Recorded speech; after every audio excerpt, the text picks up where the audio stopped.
আত্মহত্যাও যদি করে, আত্মহত্যা কার প্রেসারে করেছে, কোন চাপে করেছে, কোন দুর্নীতির প্রতিবাদ করতে গিয়ে আত্মহত্যা করেছে, সেটাও তো পাপ।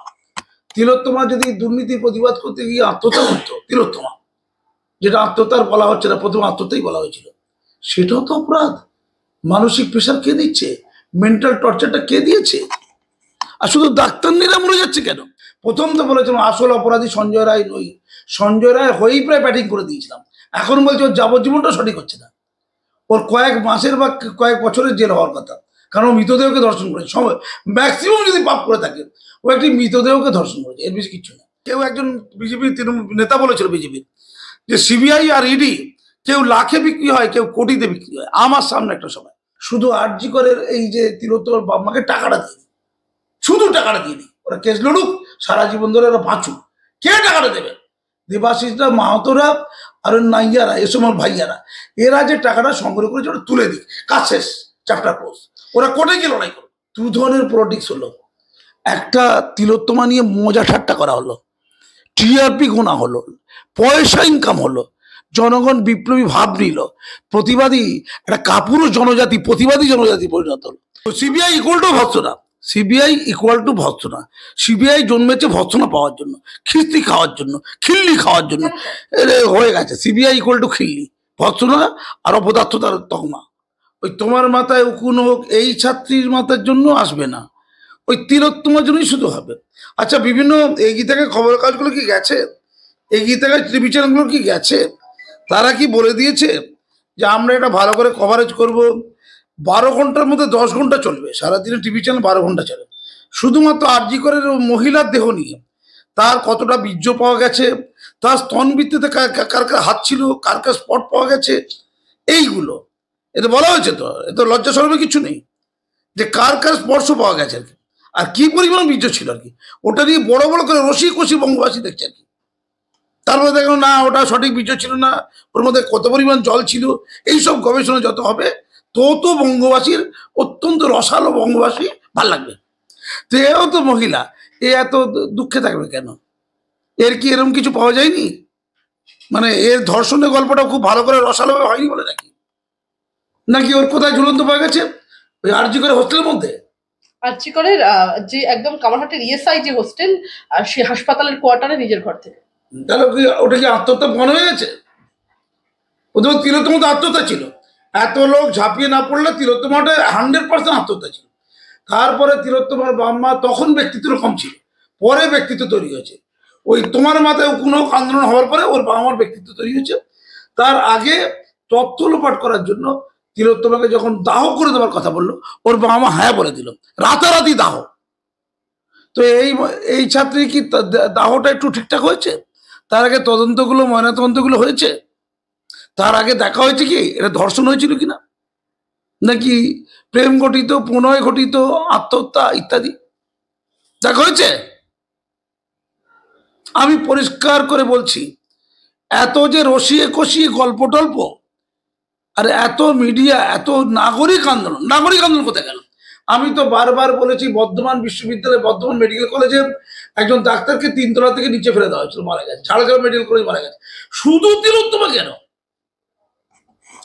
বঙ্গবাসী, বাঙালি, গোটা ভারতবর্ষ, পৃথিবীতে এবার টাকা দেবেন তো, 4-5 কোটি টাকা সংগ্রহ হবে তো, হবে না? এবার দ্রোহের রাত্রি যেমন হবে না, মানে এত কিছু আন্দোলনের পরে হাতে রইল কি? হাতে রইল আরো আরজি করে ডাক্তারি মৃত্যু, হাতে এইটা রইল। অত আন্দোলনটা কুফলের দিকে গিয়েছে না। এখন নীরব কেন? এখন কি মাহাতোদের বুকে ব্যথা নেই? মাহাতোদের বুকে ব্যথা নেই, বুকে যন্ত্রণা নেই, ওদের কান্না নেই? ওরা অংশগ্রহণ না। আরজি করে ওদের আন্দোলনের পরে আরেকটি মেয়ের দেহ গেল, আরেকটি মেয়ে মরল, নাকি মিডিয়া বলেনি? আর ওই যে তারা সুন্দরী হেডমিস্ট্রেস, রাষ্ট্র যদি বিকল হয়ে যায়, 18 নিচে বাচ্চারাও রাস্তায় নামবে বলে ছাত্রদের জড় করে রাস্তায় নামিয়ে দিল, তারপর সে বুদ্ধি হয়ে গেল, সেরা বাঙালি হয়ে গেল। তো এই আরজি করের এই যে নতুন করে ডাক্তারটি মারা গেছেন, মহিলা ডাক্তার আর কি, মিডিয়া একটু হাইলাইট কম করেছেন। যেমন আলিপুরদুয়ারটার মৃত্যু, মিডিয়া নেই, ওই মৃত্যুর কোনো মূল্য নেই। 3 জন শিশু, আদিবাসী শিশু ধর্ষণ হলো, মারা গেল, ওই মৃত্যুর মূল্য নেই, মিডিয়া বলেনি। আমার মূল্য হয় তারপরে ফারাক্কা, জয়নগর, মাটিগাড়া থেকে আরম্ভ করে শিলিগুড়ি কত ধর্ষণ খুন। তারপরে বাসন্তীতে চাষি চাষ করছিল, নাগলের ফলায় উলঙ্গ মৃতদেহ বেরিয়ে এলো, নারী শরীর বেরিয়ে এলো, কিন্তু ওখানে বীর্যের গল্পটা নেই, মিডিয়ার গল্পটা নেই, মজা ঠাট্টা নেই, ফুর্তি আনন্দ নেই। দু ধরনের পলিটিক্স হলো। একটা তিলোত্তমা নিয়ে মজা ঠাট্টা করা হলো, টিআরপি গোনা হলো, পয়সা ইনকাম হলো, জনগণ বিপ্লবী ভাব নিল, প্রতিবাদী একটা কাপুরুষ জনজাতি প্রতিবাদী জনজাতি পরিণত হলো। আমি বঙ্গবাসীকে বলছি, রাস্তা কখন কখন অচল হবে। মাননীয়াকে বলছি, কখন ফাঁসি চাইবেন? ফাঁসি চাইবেন না? এই আরজি করার জন্য আর ফাঁসি লাগবে না, এটা মহিলা ফাঁসি লাগবে না। আত্মহত্যাও যদি করে, আত্মহত্যা কার প্রেসারে করেছে, কোন চাপে করেছে, কোন দুর্নীতির প্রতিবাদ করতে গিয়ে কি আত্মহত্যা করেছে? সেটাও তো পাপ। তিলোত্তমা যদি দুর্নীতির প্রতিবাদ করতে গিয়ে আত্মহত্যা করতো, তিলোত্তমা, যেটা আত্মহত্যার বলা হচ্ছে না, প্রথম আত্মহত্যাই বলা হয়েছিল, সেটাও তো অপরাধ। মানসিক প্রেশার কে দিচ্ছে? মেন্টাল টর্চারটা কে দিয়েছে? আর শুধু ডাক্তার নিরা মরে যাচ্ছে কেন? রাজীব বিশ্বাস নাহলে পুরুষ ছিল, তাকে নিয়ে আলোচনা করা যাবে না।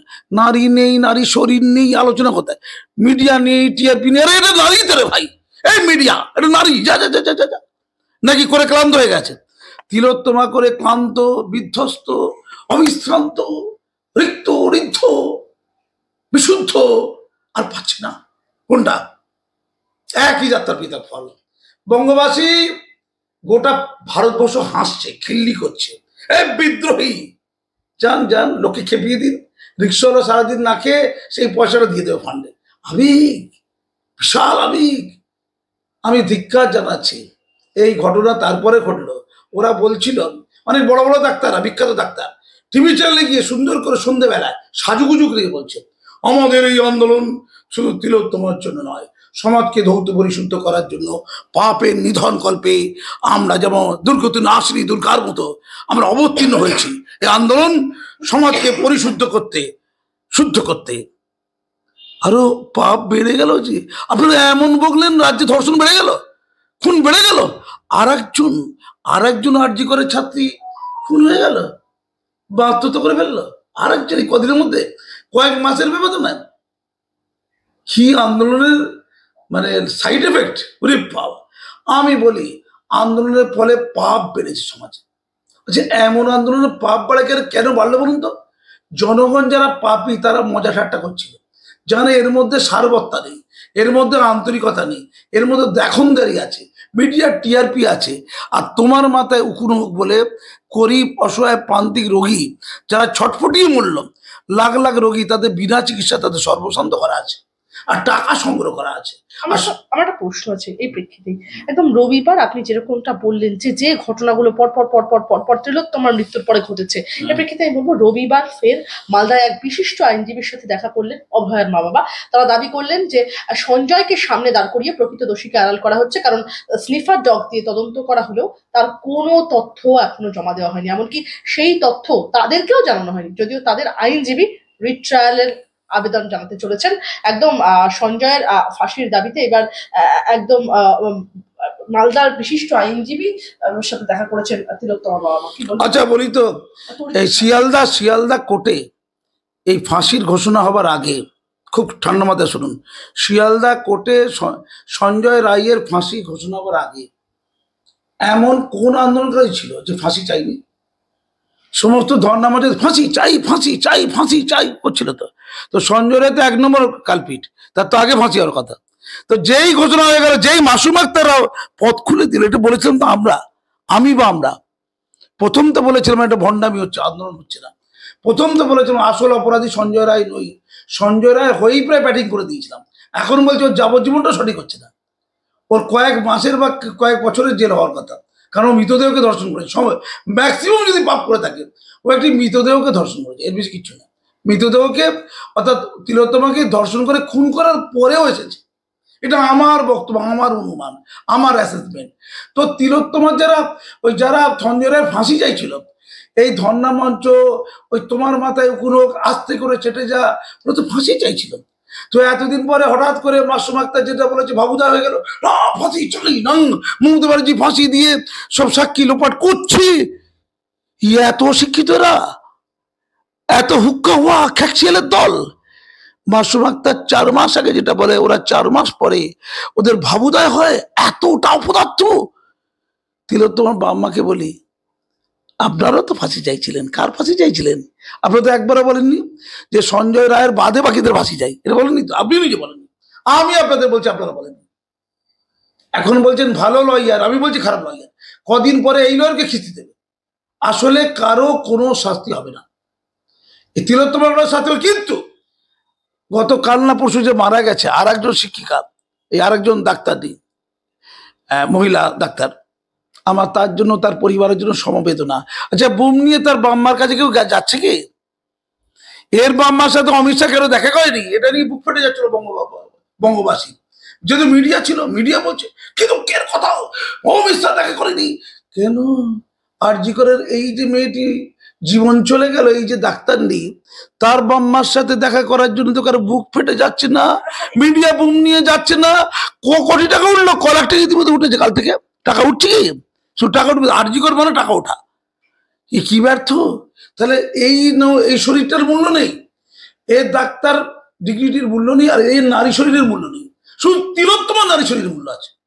আমার একটা প্রশ্ন রয়েছে, আমি এই প্রেক্ষিতে আপনাকে জিজ্ঞেস করবো, সেটা হলো আরজি করের একদম এই যে যে প্রেক্ষিত, সে প্রেক্ষিতে অভয়ার বাবা মা বারংবার বলেছেন যে সিবিআই চেস্ট মেডিসিন ডিপার্টমেন্টের কাউকে সেরকম ভাবে জিজ্ঞাসাবাদ করা হয়নি, এবং সেখানে রীতিমতো লুকিয়ে রয়েছে যেখানে খুনের মোটিভ, সেখানে চেস্ট মেডিসিনের কাউকে জিজ্ঞাসাবাদ করা হলো না।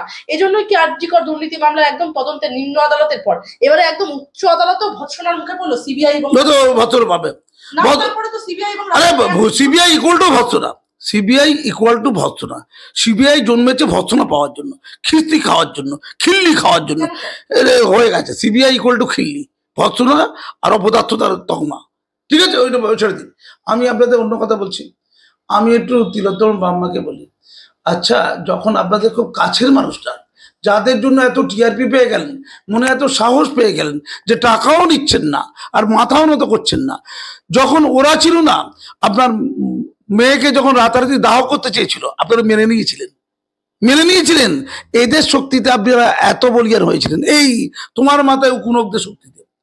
তো আপনাকে একটা কথা বলি, আচ্ছা, আপনারা যখন অভিজিৎ গাঙ্গুলিকে তাড়াচ্ছিল, Abhijit Ganguly justice, ex justice Abhijit Ganguly, যখন অপর্ণা সেনদের, ঋতুপর্ণাদের তাড়াচ্ছিল, ওই তোমার মাথায় উকুন হলে তো হুকের দল, তখন আপনারা তো বলতে পারতেন যে এভাবে তাড়ানো ঠিক হচ্ছে না, আন্দোলনকে গুলিয়ে দেওয়া হচ্ছে, আন্দোলনকে পলিটিসাইজ করা হচ্ছে। একবারও যদি তো বলেননি। তাহলে আপনারা যদি বিরোধী রাজনৈতিক দলের কাছে যাবেন না, মানে অভিজিৎ বাবুকে পছন্দ নয় কিন্তু শুভেন্দু বাবুকে পছন্দ, পরে আপনারা শুভেন্দু বাবুর কাছে গেলেন কেন? সিবিআই কাজ করতে নাকি দিল্লি কাজ করতে? শুভেন্দু অধিকারী কেন?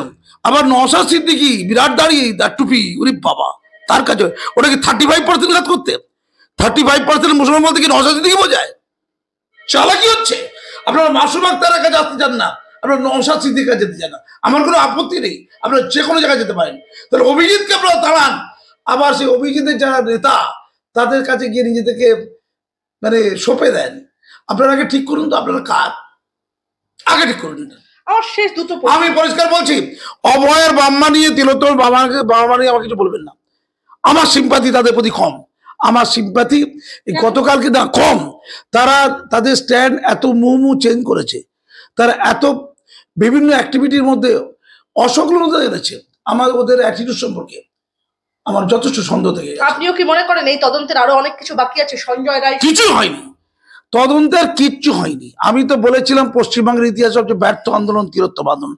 কাজী মাসুম আক্তার এই বান্দা পশ্চিমবঙ্গে একমাত্র লোক, আমার একটা প্রশ্ন রয়েছে, একমাত্র। আমি একটা কথা বলি, আমার বাম্মার কাছে, বাম্মার জন্য যদি বলেন এই বুম নিয়ে আমার কাছে আসবেন, নাহলে বকা খাবেন। সেটা হচ্ছে যে মারা গেছে গতকালকে ওই আরজি করে, যে শিক্ষিকা, যে ডাক্তারনি মারা গেছে, তার বাম্মার কথা বলুন। তার বাম্মার কথা বলুন না। ওই বডিটা বডি নয়, ওই মৃত্যুটা মৃত্যু নয়। আমাকে ওই আলিপুরদুয়ারের বাম্মার কথা বলুন। অমিত শাহকে বলবো আলিপুরদুয়ারেরই খোঁজ খবর দিতে, এর বাম্মাকে নয়, আলিপুরদুয়ারের মাম্মা। এই যে মারা গেছে আরজি করে, ওর বাম্মা। ওই যে রাজীব বিশ্বাস 22 বছর ধরে নেয় পাইনি, 22 বছর রাজীব বিশ্বাস ওই আরজি করে, তার বাবার কথা বলবো। বাবা মা বলতে ওইগুলো বোঝায় যে বাবা মা অনেক কিছু পেয়ে গেছে টিআরপি, ওই বাবা মা লাগবে না। ওই বাবা মা নিয়ে অনেক কেচ্ছা হয়েছে, একটাই বাবা মা দুনিয়া আছে, আর মৃতদেহ নেই। আর ভিকটিম নেই, আর অসহায় নেই, তাদের বাম্মার মূল্য নেই, তাদের বাম্মা তো টাকা পয়সা পায়নি। শুধু আরজি করের এই যে তিলোত্তমার বাম্মাকে টাকাটা দিয়ে দিই, শুধু টাকাটা দিয়ে দিই, ওরা কেস লড়ুক, সারা জীবন ধরে ওরা বাঁচুক, কে টাকাটা দেবে? দেবাশিসরা, মাহাতোরা, আর ওর নাইয়ারা, এ সময় ভাইয়ারা, এরা যে টাকাটা সংগ্রহ করেছে ওটা তুলে দিই, কাজ শেষ, চ্যাপ্টার ক্লোজ। ওরা কোর্টে গিয়ে লড়াই করবে। আমার প্রশ্ন আছে, মোদী সরকার তিলোত্তমার তদন্তের জন্য সিবিআই এর অফিসারদের বিরুদ্ধে এখনো পর্যন্ত কেন কঠোর ব্যবস্থা গ্রহণ করার উদ্যোগ করছে না? করবে না, এমন দাবি উঠেছে রীতিমতো। হ্যাঁ, কি বলবেন? করবে না। অভিজিৎ গাঙ্গুলিকে দাঁড়িয়ে দিচ্ছে, করবে কেন সব? আরে পশ্চিমবঙ্গে, ভারতবর্ষে প্রতি ঘন্টায় একটাই ঘটনা ঘটে, এটা বিরলের মধ্যে বিরলতম নয়, একেবারে কোর্ট ধাক্কা দিয়ে বলে দিয়েছে এটা কিচ্ছু না, এটা অর্ডিনারি ব্যাপার। তিলোত্তমার মতো ঘটনা আমার সাথে ঘটেছে। শিক্ষা কেন্দ্রে, চাকরি ক্ষেত্রে আমাকে রক্তাক্ত করা হয়েছিল 1000 জন মিলে, প্রকাশ্য পুলিশের সামনে, মরে যায়নি। ওটা ছিল বিরলের মধ্যে বিরলতম, বঙ্গবাসী চুপ ছিল। এটা ছিল বিরলের মধ্যে বিরলতম, তাই বঙ্গবাসী চুপ ছিল। তাই আপনার সামনে দাঁড়িয়ে আছে, তাই তোমার সামনে দাঁড়িয়ে আছে একজন পদ্মশ্রী অ্যাওয়ার্ডি, রক্ত দিয়েছে দেশের জন্য। ওটা ছিল বিরলের মধ্যে বিরলতম। গোটা বাংলা নীরব, টিভি চ্যানেলে বলেনি, তাই বাংলা জাগেনি। এটা ছিল মিডিয়া স্পন্সর একটা আন্দোলন। আর শেষ প্রশ্ন আপনার কাছে, এখনো অব্দি সিবিআই কোনো কেসই সমাধান করেছে এরকমটা দেখা গেল? করবে না। কি বলবেন? সীমা পাহুজা, যে সিবিআই এর ইনভেস্টিগেটিং অফিসার ছিলেন, আইও, সেই সীমা পাহুজাকে নিয়েও অনেক রকম প্রশ্ন উঠছে, কি বলবেন? কিচ্ছু বলার নেই, কিচ্ছু করবে না। ওরা বাংলার কোনো সব মামলা ধরবে, চুপ করে বসে থাকবে। সিবিআইয়ের আধিকারিকদের বিরুদ্ধে সকজ হয়েছে, তাই তো? তারা কি কোনোভাবে, কেউ একজন বিজেপি নেতা বলেছিল বিজেপির, যে সিবিআই আর ইডি কেউ লাখে বিক্রি হয়, কেউ কোটিতে বিক্রি হয়। আমার সামনে একটা সময় কেউ লাখে বিক্রি, আমি বলিনি কিন্তু, বিতর্ক উঠে যাবে পট করে। বিজেপির এই বঙ্গের একজন সর্বোচ্চ নেতা বলেছিল যে সিবিআই বা ইডি কেউ লাখে বিক্রি হয়, কেউ কোটিতে বিক্রি হয়। হায় রে বঙ্গবাসী, হায় রে ভারতবাসী, হায় রে অসহায় প্রান্তিক প্রান্তজন, বিচার, ওরে বিচার কোথায় আছে? বিচার কোথায় পাবি? আমরা শুধু এই দিনের কথা ভাবি। আর যাদের জন্য সবাই চিৎকার করে, কাজী মাসুম আক্তার চিৎকার করে না। তোমরা আমার কাছে বুম নিয়ে এসো তাদের কথা বলতে, যাদের কথা কেউ বলে না, তাদের কথা মাসুম আক্তার বলবে। হ্যাঁ, প্রয়োজনে এক লাই, শত শত ঘটনা আছে, এক লাই লড়াই করেছি, এক লাই। আমরা প্রতিবাদী মুখ হতে পারিনি, কিছু ভণ্ড রাজ্যের প্রতিবাদী মুখ। এটা হচ্ছে রাজ্যের অসুখ, এটা হচ্ছে রাজ্যের পাপ, এই ক্ষয়রোগে আক্রান্ত গোটা বঙ্গ সমাজ। তাই মুড়ি কি এক হয়ে গেছে। তাই শিক্ষকদের মধ্যে ওই চাল আর কাকর এক হয়ে গেছে। চাল আর কাকর বাসা যাচ্ছে না, কেস চলে গেছে সুপ্রিম কোর্টে। সুপ্রিম কোর্ট বলছে যদি না পাওয়া যায়, যদি ওএমআর সিট জ্বালিয়ে দেওয়া হয়, চাল কাকর দুটোকে ফেলে গঙ্গা জলে ফেলে দাও। আসলে তো গঙ্গা জলে ফেলার কথা নয়, চাল তো বাঁচা উচিত। যারা চাল কাকর বাঁচতে দিচ্ছে না, যে লোকের পাপের জন্য চাল কাকর বাঁচা যায় না, ওই তারা সুন্দরী অ্যাডমিনিস্ট্রেশন বলুক না এদের ফাঁসি চাই, আমরা রাস্তায় নামবো ওদের ফাঁসির জন্য। সে মুরদ নেই, টিভি চ্যানেল যেদিকে যায় এদের সামাজিক আন্দোলন কেবলমাত্র সেদিকে ধায়, সেরা বাঙালি হবে বলে। ছি ছি আর ছি। হাসি না কাঁদি, এ রাজ্যের হলোটা কি? আমার মাথায় আসছে না কিছু। এরা কারা? এরা কি দেখে যাওয়ার জন্যই জন্মেছে? প্রচণ্ড আজাবের মধ্যে, কষ্টের মধ্যে একটা জাতি বাস করছে। শিক্ষা, চাকরি, অর্থ, সংস্কৃতি সর্বত্র পিছিয়ে এরা। তাদের এত বাড়ন্ত কেন? বাড়ন্ত এটাকে বলে পিপিলিকা ডানা গজায় মরিবার তরে। এরা ভারতবর্ষকে হিন্দু রাষ্ট্র করেই ছাড়বে। যারা সংখ্যাগুরু তারা যেটা বিশ্বাস করে, এই সরস্বতী দেবী হচ্ছে বাগদেবী, শিক্ষা দেবী। শিক্ষা সাধনার সাথে একটা আবেগ যুক্ত, সরস্বতী দেবীর আবেগ। তাতে ওরা ক্ষতি কী? যোগেশচন্দ্র কলেজ, মালদার আলাউদ্দিন, এখানে সাবির, কি চলছে? একদিকে ফিরাদ, তোহা, হুমায়ুন কবির, সিদ্দিকুল্লাহ, এটা হচ্ছে উপরতলার নেতা। তারা দুর্ভাগা বলছে, কেটে ভাগীরথীতে ফেলে দেবে বলছে। ওইদিকে সাবির, আলাউদ্দিন, এরা বলছে সরস্বতী পুজো করতে দেব না। আসলে এটার অর্থ হচ্ছে সম্প্রীতি নষ্ট করা, মানুষের মধ্যে কাঁটাতারের বেড়া তৈরি করা আর মুসলমান সমাজকে দেখে দেওয়া, আরও বেশি আজাবের মধ্যে, কষ্টের মধ্যে তাদের নিয়োজিত করা, আর ভারতকে হিন্দু রাষ্ট্র যারা করতে চায় তাদেরকে সাকার করা, তাদের লক্ষ্যকে পূরণ করতে সাহায্য করা। আমি মাননীয়কে বলি, পলিটিক্যাল এজেন্ডা যাই থাকুক, আপনারা এই প্রশ্রয় দিচ্ছেন কেন? আর আমি হিন্দু সমাজকে বলি, আপনারাই আলাউদ্দিন সাবিরকে থেকে ভয় পাবেন না। ভারতবর্ষে এপিজে আব্দুল কালাম আছে, ভারতবর্ষে কাজী মাসুম আক্তাররা আছে, ভারতবর্ষে কাজী নজরুল ইসলামরা ছিল। এই কাজী মাসুম আক্তার কালকে বাগবাজারে হরনাথ হাই স্কুলে, যেখানে সরস্বতী পুজো প্রায় হতোই না, হলে নমনম করে হতো, বিশাল বড় করে সরস্বতী পুজো হচ্ছে আমার নেতৃত্বে। ফলে ঘাবড়াবেন না, আমার বিশ্বাস না থাকতে পারে, কিন্তু কারো বিশ্বাসকে অশ্রদ্ধা করার অধিকার আমার নেই। অনেক স্কুল আছে যেখানে মিলাদুন্নবী হয়, হজরত মোহাম্মদের জন্মদিন উদযাপন হয়, সরকারি স্কুল। অনেক মাদ্রাসা আছে যেটা সরকারি মাদ্রাসা, সেখানে নবী দিবস উদযাপিত হয়। সেই নবী দিবসে, ঈদে মিলাদুন্নবীতে অনেক হিন্দু টিচার তারা যোগদান করে। এটাকে সহিষ্ণুতা বলে, এটাকে আন্তরিকতা বলে, এটাকে বাঁচিয়ে রাখা দরকার। এটা নজরুলের বাংলা, এটা রবীন্দ্রনাথের বাংলা। এটাকে যারা নষ্ট করছে তাদেরকে তীব্র ধিক্কার জানাই, সরকারকে সচেষ্ট হতে বলি। আর আমি সংখ্যাগুরু ভাইদের বলি, আপনারা ঘাবড়াবেন না, এরা বিচ্ছিন্ন, বিক্ষিপ্ত, পৃথক, এরা কখনো মুখ হতে পারে না, এরা সমাজের বিচ্ছিন্নতার মুখোশ মাত্র। ধন্যবাদ। সংখ্যালঘু থেকে হাত দেবে, কি বলো তোমরা সব, দুধের গাই তো, তাদেরকে হাত দিয়ে দেবে? তারা যেটা হবে সেটা করবে। আমাদের ভোট চাই, ওসব কিছু বুঝি নাই।